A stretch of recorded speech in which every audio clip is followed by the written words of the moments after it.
भारतीय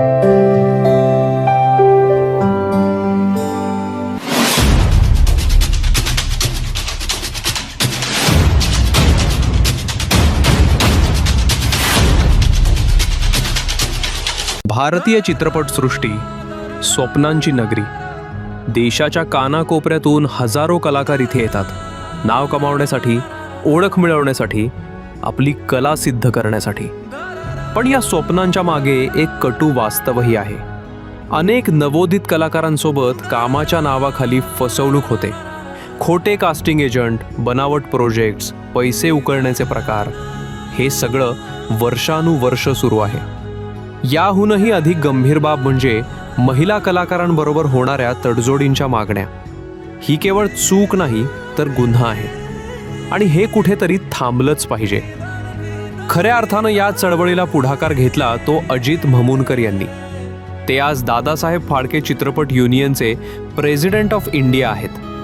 भारतीय चित्रपटसृष्टीचे जनक दादासाहेब फाळके यांच्या नावानं प्रेरित होऊन कलाकारांच्या हक्कांसाठी, सन्मानासाठी आणि सुरक्षिततेसाठी ही युनियन उभी राहिली. या युनियनचा एकच आणि ठाम उद्देश आहे, खऱ्या कलाकाराला योग्य संधी मिळावी आणि फिल्म इंडस्ट्रीमधील फ्रॉड पूर्णपणे थांबवावा. दादासाहेब फाळके चित्रपट युनियन कोणाच्या विरोधात नाही, तर अन्यायाच्या विरोधात आहे. इथे ओळख, पैसा किंवा शिफारस चालत नाही. इथे फक्त टॅलेंट, मेहनत आणि शिस्त महत्वाची आहे. आमचा एकच सिद्धांत आहे, राजा का बेटा राजा नहीं बनेगा, राजा वही बनेगा जो हकदार रहेगा. म्हणजेच जो खरा कलाकार आहे, जो मेहनत करतो, जो आपल्या कलेवर विश्वास ठेवतो, तोच पुढे आला पाहिजे. आज या युनियनच्या माध्यमातून अनेक कलाकारांना योग्य काम मिळालं आहे.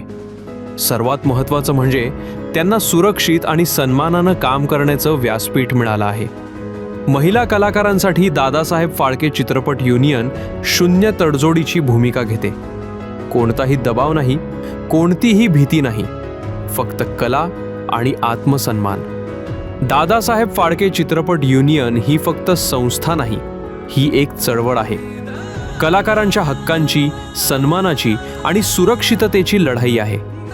स्वप्न पाहणं गुन्हा नाही, पण स्वप्नांवर फसवणूक करणं गुन्हा आहे. दादासाहेब फाळके चित्रपट युनियन, खऱ्या कलाकारांसाठी, खऱ्या न्यायासाठी.